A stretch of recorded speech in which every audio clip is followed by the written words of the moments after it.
Bienvenue, c'est une jeune profession en République démocratique du Congo. Il s'agit de Wissaria. Depuis quand il existe en RDC et quel est son état de lieux actuel? Nous allons également aborder la question liée à la Chambre provinciale des huissiers de justice de la Cour d'appel de Kinshasa-Gombe. Tous ces sujets seront abordés avec mon invité qui est sur ce plateau, à la personne de Maître Faustin Luanga, qui n'est tout autre que président en intérim de la Chambre provinciale des huissiers de justice de la Cour d'appel de Kinshasa-Gombe, mais aussi membre de l'Assemblée générale de la Chambre nationale des huissiers de justice en RDC, à qui je dis bonjour, maître. Bonjour, monsieur le journaliste. Première question déjà pour commencer. Le commun mortel nous regarde, veut savoir qui est un huissier de justice. Oui, l'huissier de justice est défini de par la loi. C'est à l'article 2 de la loi numéro 16, de la loi numéro 16 par 011 du 15 juillet 2016 portant création et organisation de la profession d'huissier de justice, où il est dit huissier de justice est un officier public et ministériel qui a pour qualité de signifier, de notifier et d'exécuter les actes judiciaires et extrajudiciaires et faire les constatations suivant les attributions définies à l'article 13 de la présente loi. Qu'entendons-nous par un officier ministériel et public? La loi dit que l'huissier de justice est un officier public et ministériel. Ministériel d'abord parce qu'il exerce un ministère. Officier public, c'est de par la loi parce que la loi lui accorde certains pouvoirs, certaines puissances lui dévolues. Par exemple, exécuter les décisions judiciaires.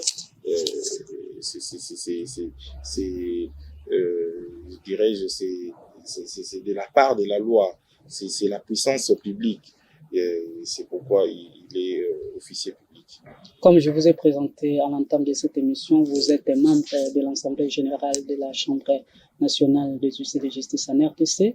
S'il faut faire l'état des lieux de ce métier en République démocratique du Congo, quel peut en être?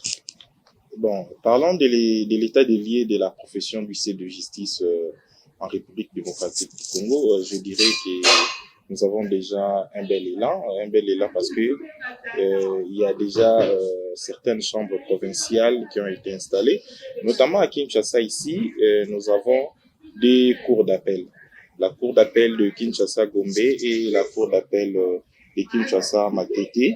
Et à travers ces deux cours d'appel, nous avons déjà des chambres provinciales, la chambre provinciale de Kinshasa-Gombe et la chambre provinciale de Kinshasa-Matete.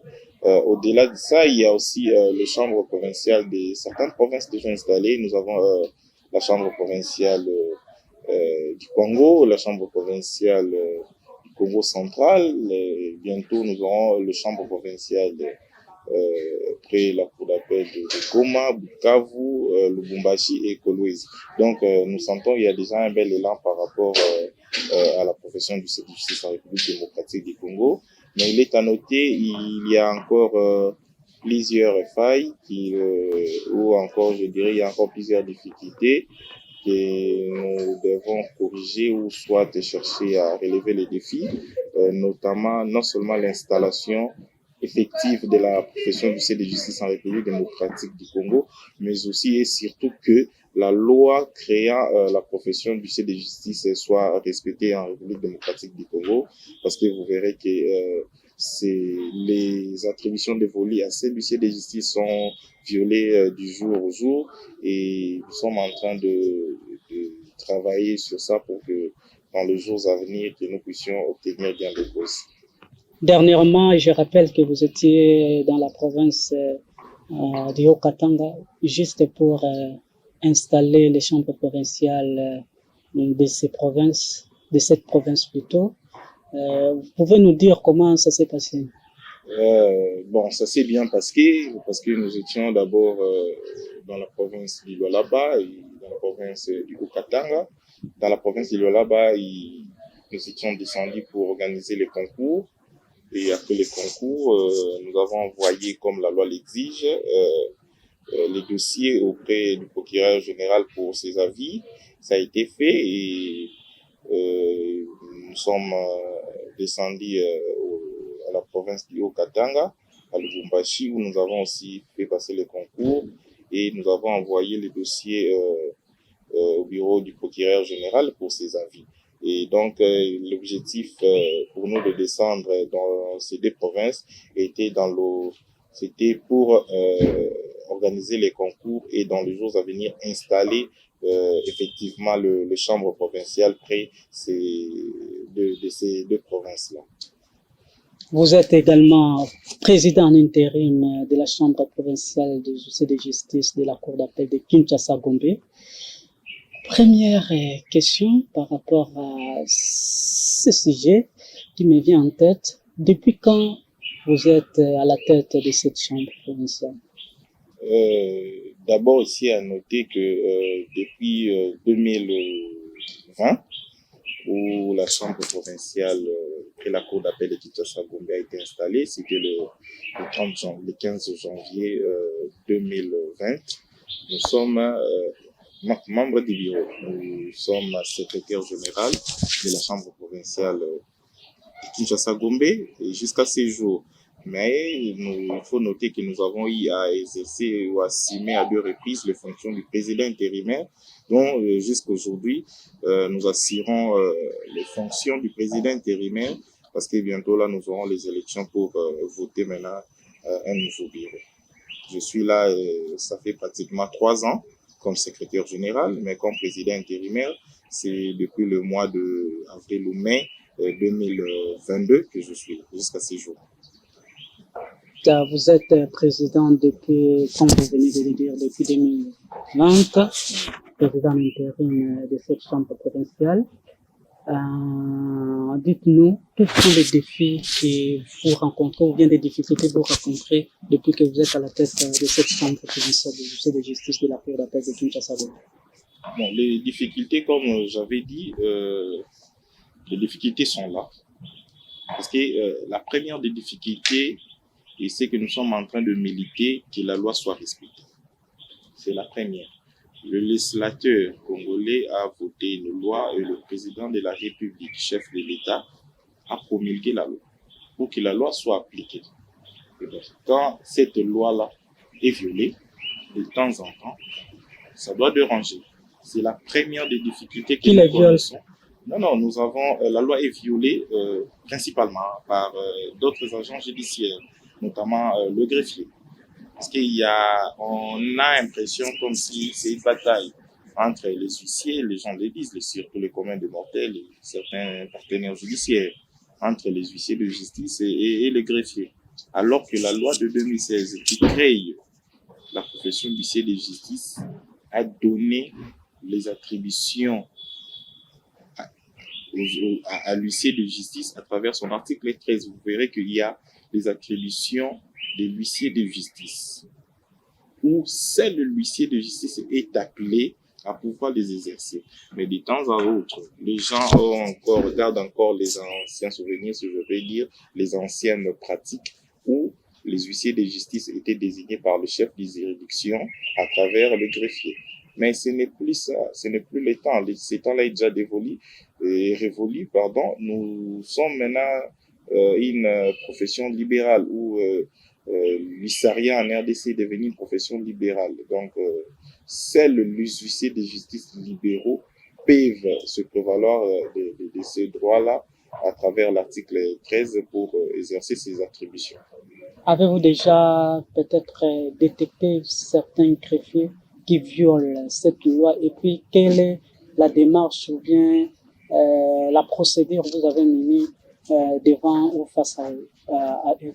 Oui, nous avons déjà, à plusieurs reprises d'ailleurs, dénoncé les actes de violation que nous avons considérés des violations flagrantes et continues de la loi. Nous avons dénoncé auprès des procureurs généraux, des cours d'appel, notamment le procureur général de la cour d'appel de Kinshasa-Gombe, où nous avons une fois d'ailleurs envoyé avec de preuves nous avons eu à dénoncer auprès de leurs chefs hiérarchiques, notamment les greffiers en chef et les greffiers principaux, pour dénoncer ces comportements-là de violation continue et flagrante de la loi. Et tout le monde doit respecter le test. Et nous sommes aujourd'hui le président de la République et nous tous, nous prônons l'état de droit. L'état de droit veut dire le respect des tests. Et lorsque la loi doit être appliquée correctement, il y a certaines catégories de personnes qui ne veulent pas. Et moi, je pense que la loi doit être appliquée. Et donc, les autorités judiciaires, notamment le parquet, doit nous aider à ce que la loi soit correctement appliquée et poursuivre et sanctionner les récalcitrants. Je pense que ça sera une bonne chose. Nous avons déjà dénoncé à plusieurs fois, envoyé avec le preuves. Nous n'allons pas nous fatiguer, nous allons continuer jusqu'à ce que la loi sera respectée. Dans votre chambre, vous comptez combien de huissiers de justice? Actuellement, nous comptons 75 huissiers de justice près la cour d'appel. Est-ce qu'il y a un nombre là défini pour chaque chambre provinciale de huissiers de justice? Oui, parce que l'arrêté du Premier ministre sur la cartographie de l'installation de la profession d'huissier de justice en République démocratique du Congo délimite avec un nombre minimum et non maximum. Comme par exemple pour la chambre provinciale de Kinshasa-Gombe, le minimum requis c'est 50 huissiers. Et il n'y a pas le nombre maximum. Donc on peut aller au-delà parce qu'on n'a pas déterminé, mais le minimum possible, on doit avoir 50 huissiers près la cour d'appel de Kinshasa-Gombe. Le 28 janvier dernier, vous avez eu à célébrer les 3 ans d'existence de votre chambre provinciale de justice et de justice de la cour d'appel de Kinshasa-Gombe. Étant président et à la tête de cette chambre, tu prévois quoi à l'avenir pour cette chambre? Nous prévoyons beaucoup. En tout cas, nous prévoyons beaucoup de choses parce que depuis que nous sommes à la tête de cette chambre, comme président intérimaire, depuis, comme je vous ai dit, le mois d'avril ou mai 2022, jusqu'à ce jour, nous avons organisé des activités comme celle que vous avez citée, notre 3e anniversaire ou la commémoration de notre 3e anniversaire. Pour nous, ce n'était pas seulement le fait de commémorer notre 3e anniversaire, mais c'était une journée scientifique de réflexion pour dire qu'est-ce qui ne va pas et comment faire pour pallier à tous ces problèmes. Et il y a eu l'intervention de plusieurs autorités judiciaires et de plusieurs personnalités judiciaires qui ont intervenu et la Chambre, par son président, a quand même pris la parole pour dire certaines difficultés que les huissiers de justice en République démocratique du Congo connaissent pour qu'à l'avenir, nous puissions trouver des solutions par rapport à tous ces problèmes. Qu'est-ce que vous allez dire à ceux-là qui veulent ou qui aspirent à devenir huissiers de justice? Ceux qui aspirent, d'abord le commun des mortels, parce qu'ils doivent savoir que la profession d'huissier de justice en République démocratique du Congo, par la loi de 2016, est devenue libérale. Et comme elle est devenue libérale, pareil, comme les gens sont au courant, comme les gens connaissent la profession d'avocat, la profession d'huissier de justice aussi est devenue libérale. Mais il y a le critère à remplir pour devenir huissier de justice. Notamment le grand des critères, si je peux citer, il faut être détenteur d'un diplôme de licence en droit, donc comprenez, licence en droit, et puis il ne faut pas être dans les incompatibilités, parce qu'il y a aussi les incompatibilités. Quand on veut devenir d'abord huissier de justice, il faut avoir le diplôme, au moins le diplôme de licence en droit dans une université publique ou privée agréée, comme le dit la loi, et ils sont le bienvenu. Aujourd'hui, nous avons plusieurs nouveaux licenciés avant qui se battaient toujours à devenir soit magistrat ou avocat. Ils doivent savoir aujourd'hui la profession d'huissier de justice existe maintenant sous format libéral comme dans d'autres sujets, et ils peuvent venir où nous lançons un appel à tous les nouveaux licenciés, même les anciens, parce que la profession d'huissier de justice, ce n'est pas seulement laissé aux nouveaux qui finissent leurs études universitaires, mais même si vous avez déjà eu à travailler comme avocat, comme magistrat, donc la loi donne aussi la possibilité pour que ces gens-là deviennent huissiers de justice. Donc, c'est ce que nous pouvons dire par rapport à votre question. Et pour finir, question de curiosité, vous êtes payé par l'État? Non, nous ne sommes pas payés par l'État, moins encore subventionnés. Nous travaillons avec nos moyens de bord. D'abord, la Chambre provinciale, comme je vous ai dit, la profession est devenue libérale. Nous ne sommes pas payés, bien que nous travaillons en collaboration avec le ministère de la Justice. Et pour moi, c'est aussi l'occasion pour moi de dire un grand merci à son Excellence, Madame la ministre d'État, ministre de la Justice, Madame Rose, qui nous a vraiment beaucoup aidé, accompagné pour l'installation de chambres provinciales dans d'autres provinces. Donc on peut dire qu'il y a une bonne collaboration oui, le lycée de justice, entre corps et le ministère de la Justice. Oui, de par la loi, nous pouvons que travailler avec le ministère de la Justice, parce que c'est le ministère de la Justice, c'est le ministre de la Justice qui octroie la qualité d'officier public et ministériel aux officiers de justice. Et en ce qui concerne la formation, la loi dit la formation des officiers de justice est encadrée par le ministère de la Justice, bien que avec la Chambre nationale. Donc, nous pensons que avec cette collaboration continue avec le ministère, nous pouvons changer beaucoup de choses. Maître Faustin Luanga, je rappelle que vous êtes président en intérim de la Chambre provinciale des officiers de justice de la Cour d'appel de Kinshasa-Gombe, mais aussi membre de la Chambre de l'Assemblée générale de la Chambre nationale des officiers de justice de la République démocratique du Congo. Je dis merci à vous. Merci. Le plaisir a été pour nous lorsqu'on est sur un plateau et puis débattre d'un sujet d'actualité. Merci, monsieur.